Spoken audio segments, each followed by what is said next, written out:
오늘 하나님 말씀 보도록 하겠습니다. 에베소서 1장 4절과 5절 말씀 제가 봉독해 드리겠습니다. 곧 창세전에 그리스도 안에서 우리를 택하사 우리로 사랑 안에서 그 앞에 거룩하고 흠이 없게 하시려고 그 기쁘신 뜻대로 우리를 예정하사 예수 그리스도로 말미암아 자기의 아들들이 되게 하셨으니 아멘. 할렐루야.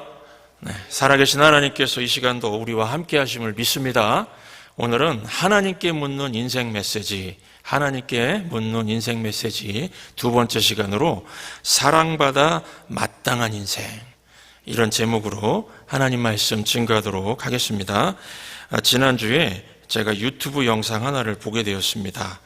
이 경미라는 여자 청년이 병원에 입원을 했는데 그녀의 엄마가 불교 신자인지라 그 다니는 절의 스님에게 병원 신방을 요청했다고 합니다. 우리식으로는 신방이죠. 그래서 그 스님이 이제 병원에 찾아와서 아이고 경미보살님 많이 아프시죠? 제가 힘을 좀 실어드리겠습니다. 자 이제 시작하겠습니다. 그러더니 이제 목탁을 꺼내서 두들기는 겁니다. 그러면서 이제 하는 말이 당신은 사랑받기 위해 태어난 사람, 그 당신의 삶 속에서 그 사랑받고 있지요. 당신은 사랑받기 위해 태어난 사람, 그러는 겁니다. 제가 그 영상을 보고서 얼마나 웃었는지 모릅니다. 이런 광경은 그 교회 목사가 신방 가서 하는 모습이죠. 그 스님은 거의 기독교로 개종하려는 분 같았습니다. 병원 신방원 이 스님은 이게 목탁을 두들기면서 하긴 했지만은 그 성경의 핵심 메시지를 전하고 있었던 겁니다. 여러분, 성경은 말합니다. 하나님은 사랑이라. 하나님은 사랑을 가지고 있다가 아닙니다. 하나님은 사랑이라. 사랑은 하나님의 본성, 성품, 본질입니다. 그래서 하나님이 사랑이시다는 이 사실을 부정해버리면은 이 우주에는 어떤 사랑도 존재하지 않게 됩니다. 우리가 사랑할 수 있는 이유, 우리가 사랑을 주고받을 수 있는 이유는요, 사랑의 하나님이 그분의 형상으로 우리를 만드셨기 때문입니다. 그래서 성경은 또한 말합니다. 온 우주 만물은 하나님이 사랑하기 위해서 창조하셨다고요. 하나님이 만드신 것 중에 하나님이 사랑하지 않는 것은 하나도 없습니다. 바위도 나무도 식물도 동물도 사람도 하나님이 사랑하십니다. 그러므로 지금 저와 여러분이 이렇게 살아있다는 것은요, 하나님이 사랑하고 계시다는 겁니다. 오늘 말씀 보시면은 짧은 본문이지만 놀라운 진리가 들어있습니다. 두 가지만 말씀드리는데요. 첫 번째로 하나님이 나를 사랑하신다는 겁니다. 하나님이 나를요. 하나님이 나를 사랑하신다. 오늘 4절 앞부분 보시면 곧 창세전에 그리스도 안에서 우리를 택하사 우리로 사랑 안에서, 이렇게 말씀하고 있습니다. 이 구절을 쉽게 설명하면요, 우주 만물이 창조되기도 전에 하나님이 우리를, 나를 사랑하셔서 나를 선택하셨다는 뜻입니다. 그러니까 하나님은 지구를 만들기 위해서 우주를 만드신 겁니다. 왜 지구일까요? 지구에 인간을 창조하려고요. 왜 인간을 창조하셨다고요? 하나님이 저와 여러분을 사랑하기 위해서요. 사랑하기 위해서요. 그러니까 반대로 하나님이 저와 여러분을 사랑하길 원치 않으셨다면요, 놀라운 이 반전인데 정말 중요한 진리인데요, 하나님이 저와 여러분을 사랑하길 원치 않으셨다면요, 이 우주, 이 태양과 달과 별들, 이 지구 등 어떤 것도 존재할 이유가 없었다는 겁니다. 우리가 오늘 이 말씀을 깊이 확 깨닫는다면은 인생이 바뀔 것이라고 저는 확신합니다. 여러분, 우리 인생의 목적은요, 내가 하나님을 섬기는 거 아닙니다. 내가 하나님 신뢰하는 거 아닙니다. 내가 하나님께 순종하는 거 아닙니다. 내가 하나님을 사랑하는 거 아닙니다. 어떤 분은 신앙생활 한다고 하면서 내가 어떻게 하면 내가 어떻게 하나님께 사랑을 받을 수 있을까? 막 목말라 하면서 막 금식도 하고 작전 기도도 하고 그러는데요. 신앙생활은 내가 하나님 사랑을 얻기 위해서 막 목말라 하고 내가 뭔가를 막 해야 하는 게 아닙니다. 오늘 말씀 보십시오. 신앙생활은요, 하나님이 나를 사랑하시는 겁니다. 하나님이 나를 사랑하시는 것이고, 나는 그 사랑의 확신 속에서, 목마름 속에서가 아닙니다. 사랑의 확신 속에서 사는 겁니다. 사랑의 확신 속에서 사랑받으면서 사는 것이 신앙생활입니다. 그래서 이 신앙생활의 첫째 목적은 하나님을 위해서 내가 뭔가 하는 게 아닙니다. 하나님께 마땅히 받아야 할 사랑을 받는 것이 첫 번째입니다. 하나님께 사랑을 받기 위해서 우리를 태어나게 하셨으니까요. 그런데 많은 사람들이 하나님이 세상을 싫어한다고 생각합니다. 하나님이 나를 싫어한다고 생각합니다. 그렇지 않습니다. 하나님이 나를 왜 싫어하겠습니까? 하나님이 나를 사랑하고 세상을 사랑하십니다. 그런데 왜 이것을 이해를 못하는 것일까요? 자기 자신들이 지은 죄 때문에 하나님이 사랑을 안 한다고 생각한다는 겁니다. 하지만 이거는 자기 생각입니다. 하나님은 로마서 보시면 우리가 죄인 되었을 때 우리 사랑하셨습니다. 우리가 원수 되었을 때 우리를 사랑하셨습니다. 예, 하나님이 나를 사랑하십니다. 이유가 무엇일까요? 하나님이 우리를 만드셨고요. 또 성경을 보시면은 우리를 사랑한다고 계속해서 말씀하고 있지 않습니까? 그런데 이걸 모르고 사는 사람들이 아직도요, 너무나 많습니다. 교회에서는 맨날 듣는 것이지만은 밖에 나가서요, 한번 해보십시오. 하나님이 당신을 사랑하십니다. 그러면은 뭐요? 무슨 소리 하는 거예요? 하면서 처음 듣는 사람이 있을 겁니다.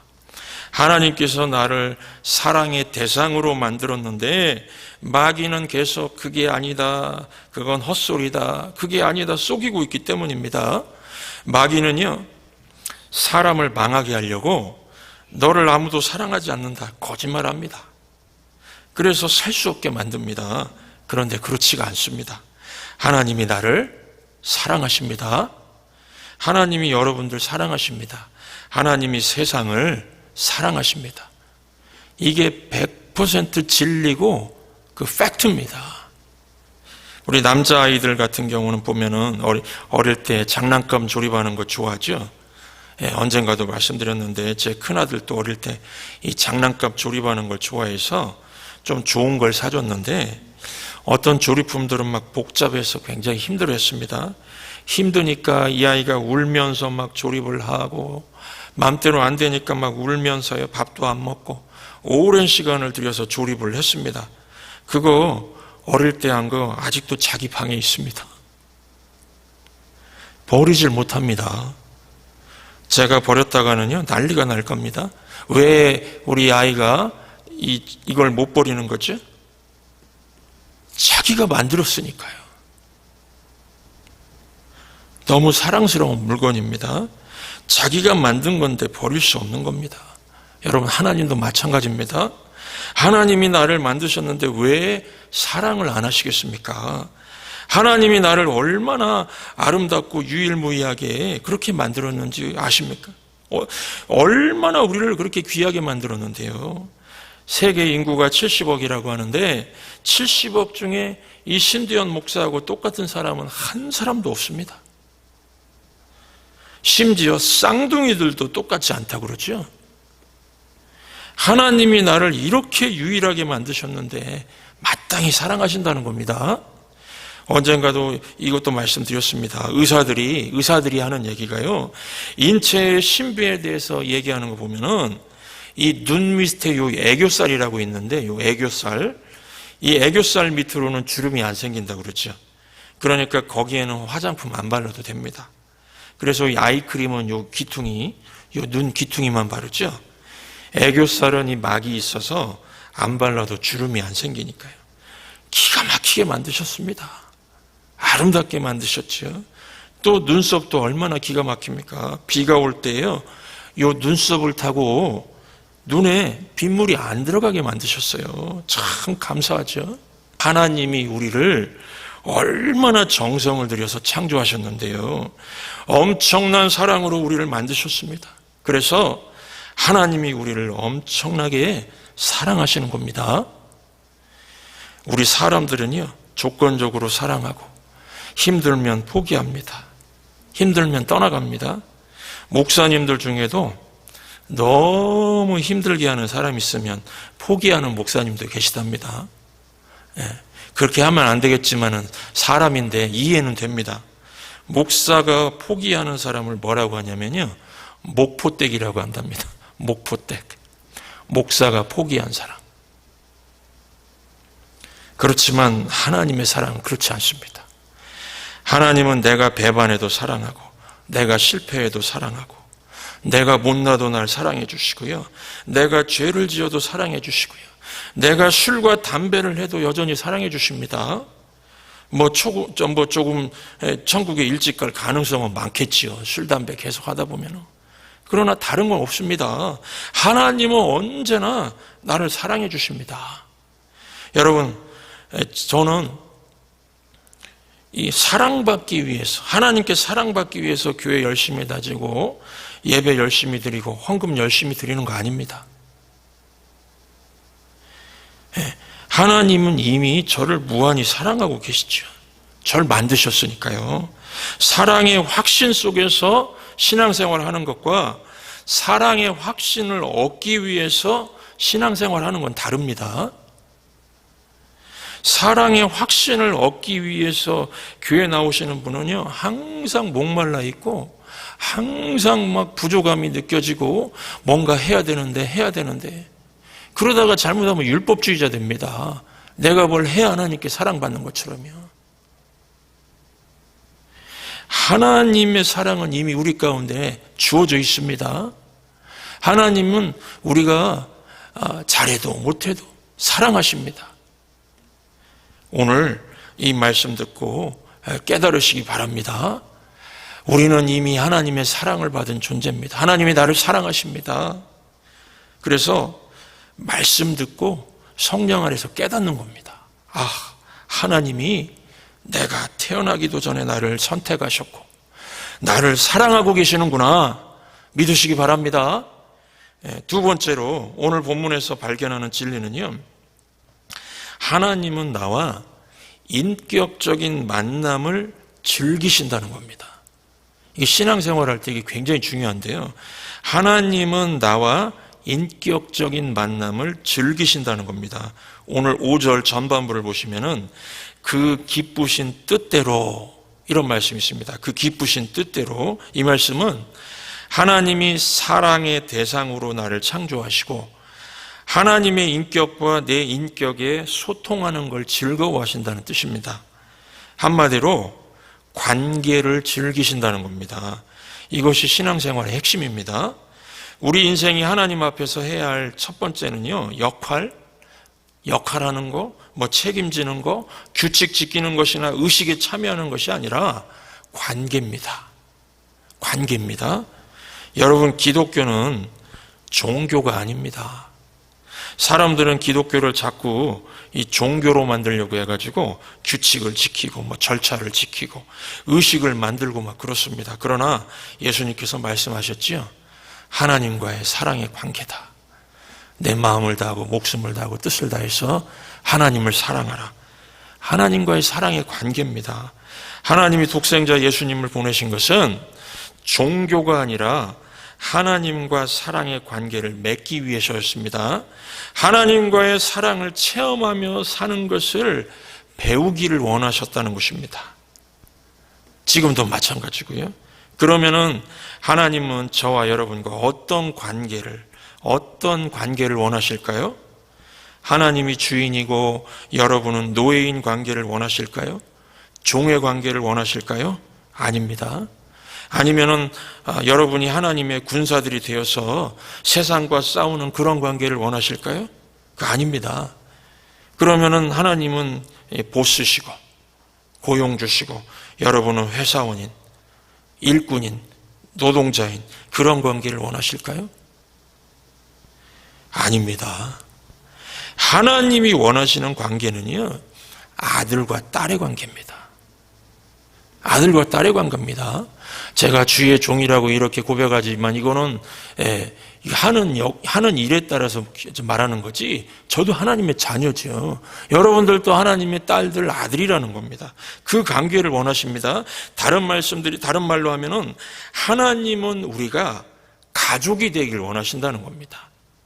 그래서 요한일서 3장 1절을 보시면은 보라, 아버지께서 어떠한 사랑을 우리에게 베푸사 하나님의 자녀라 일컬음을 받게 하셨는가, 이런 말씀이 있습니다.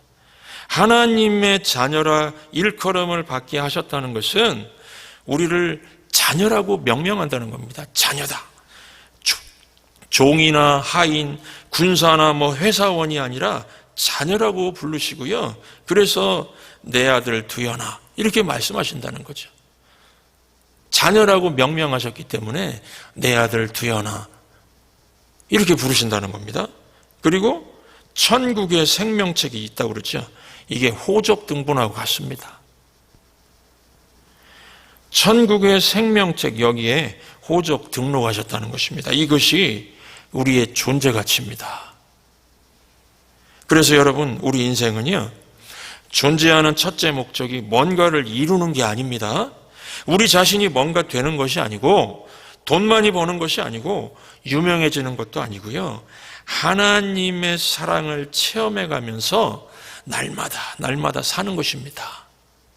교회를 다니시는 분들 중에 아직도 많은 분들이요, 진짜 하나님의 사랑을 체험하지 못하고 하나님의 사랑에 대해서 들은 정도만 갖고 사시는 분들이 있습니다.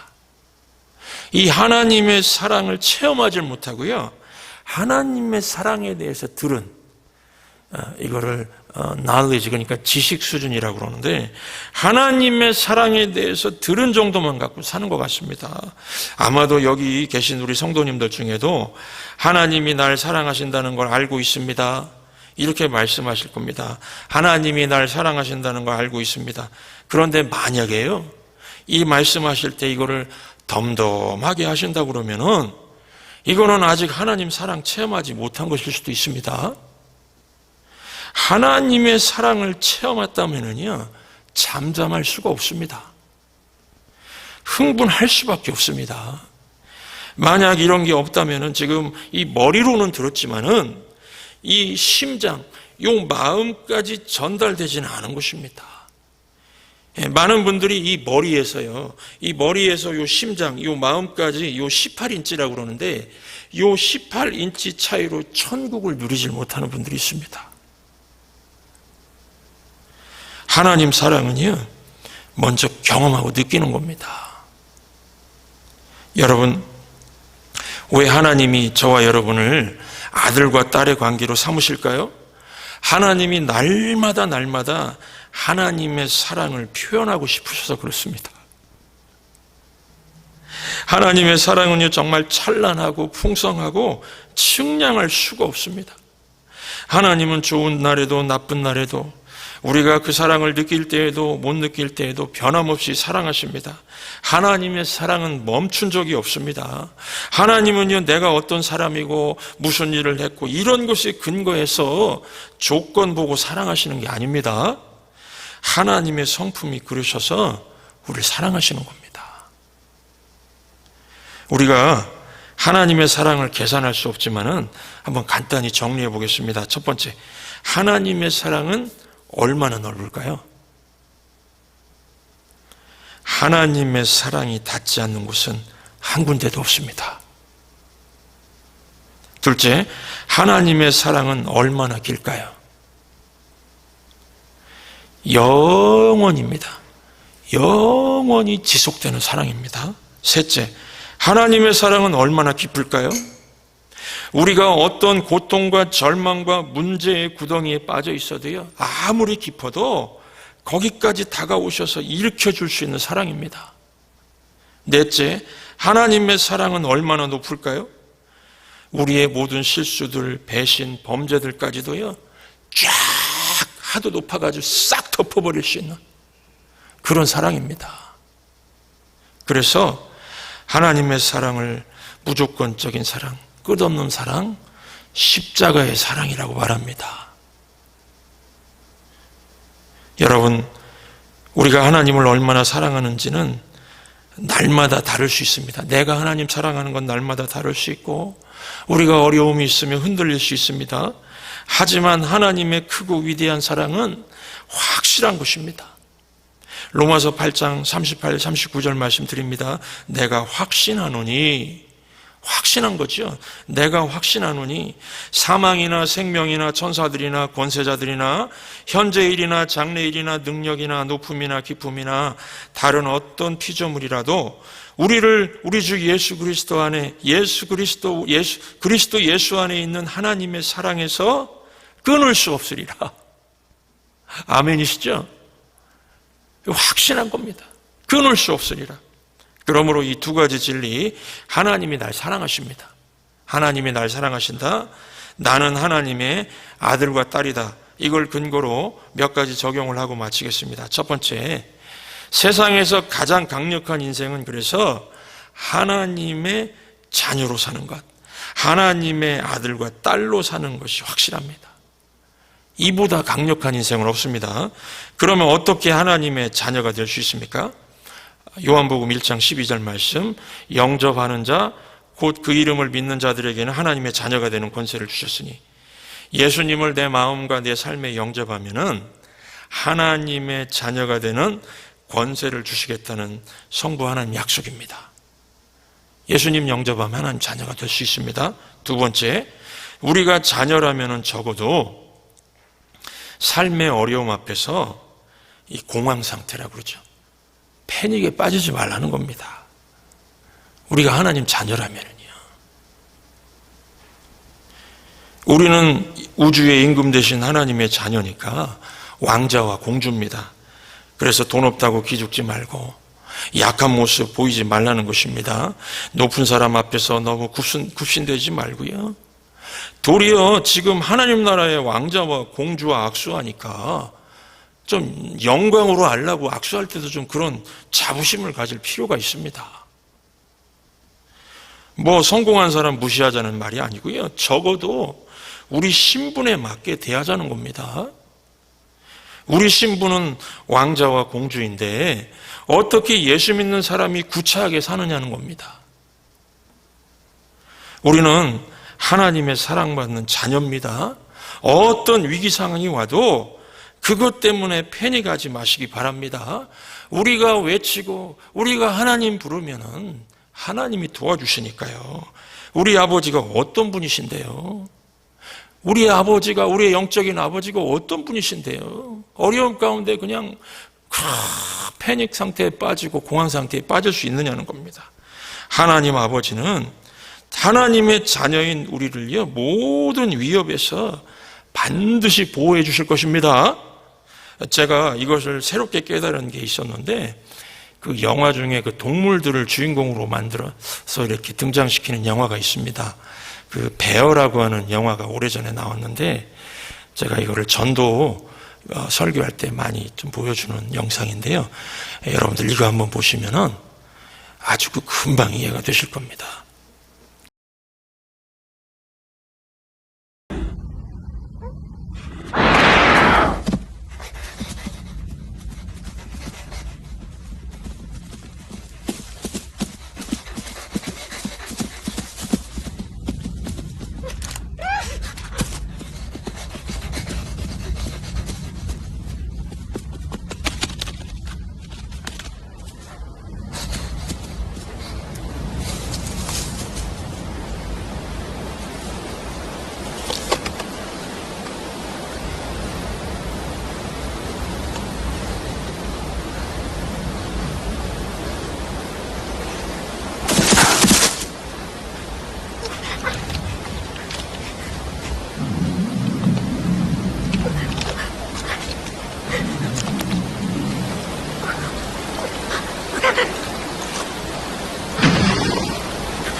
애기곰이 소리 질러서 도망간 게 아닙니다. 나의 등 뒤에서 아빠 곰이 계셨어요. 여러분, 동물의 세계에서도 이런데요. 하나님께서는 자녀들을 모든 위협에서 보호하십니다. 내가 소리만 지르면은요. 내가 급할 때는 무소부재하시고 이렇게 기도 안 나옵니다. 하나님 살려주세요. 건져주세요. 내 등 뒤에서 하나님이 계십니다. 눈동자처럼 지키시고 있습니다. 모든 위협에서 보호하십니다. 우리가 왕자고 공주인데요. 그래서 내가 하나님의 아들과 딸이면 어려움 가운데 패닉 상태에 빠지지 말라는 겁니다. 세 번째 적용, 언제나 예배를 통해서 우리는 그래서 하나님 사랑을 확인해야 됩니다. 하늘에서 들리는 사랑의 음성을 들으시기 바랍니다. 예수님도 중요한 사역을 하실 때마다 항상 하늘의 음성을 들었습니다. 마태복음 3장 17절 보시면요, 하늘로부터 소리가 있어 말씀하시되 이는 내 사랑하는 아들이요 내 기뻐하는 자라 하시니라. 하나님 아버지, 하늘 아버지 음성을 들었습니다. 딴 게 아니고 예수님께서도 사랑을 확인하신 겁니다. 사랑을 확인하신 겁니다. 그리고 내 가슴에 하나님의 사랑이 느껴지시면요, 그래서 예배의 핵심은 그겁니다. 내가 하나님의 사랑을 확인하는 거고요. 그리고 그 사랑이 느껴지면은 꼭 찬송하시기 바랍니다. 고백입니다. 사랑 확인, 그리고 사랑 찬송을 부르면은 흔들림 없는 자녀의 삶을 살게 될 것입니다. 찬송가 304장 3절을 보시면요, 하나님의 사랑을 확인한 후에 이 찬송가 작사자가 어떻게 이 하나님 사랑을 고백했는지 잘 보여주고 있는데요. 하늘을 두루마리 삼고 바다를 먹물 삼아도 한없는 하나님의 사랑 다 기록할 수가 없겠네. 하나님의 크신 사랑 그 어찌 닿을까? 저 하늘 높이 쌓아도 채우지 못하리. 엄청난 사랑이라는 겁니다. 우리가 두려운 것은 사랑이 채워지지 않아서 그렇죠. 엄청난 사랑이라는 겁니다. 하나님의 크신 사랑 측량 다 못하며 영원히 변치 않는 사랑 성도여 찬양하세. 매일같이 모든 언어를 동원해서 표현해도 끝이 없다는 고백입니다. 그래서 여러분, 사랑을 확인하고 날마다 예배 드릴 때 하나님 사랑을 확인하시고 이 머리부터 요 마음까지 요 18인치가 내려오는 게 중요합니다. 내 마음이 사랑으로 뜨거워지면은 찬송으로 꼭 고백하셔서 강력한 하나님의 자녀의 삶을 사시기를 주의 이름으로 축원합니다. 이 시간 이 말씀 기억하시면서 우리 그 크신 하나님의 사랑 함께 고백하시겠습니다.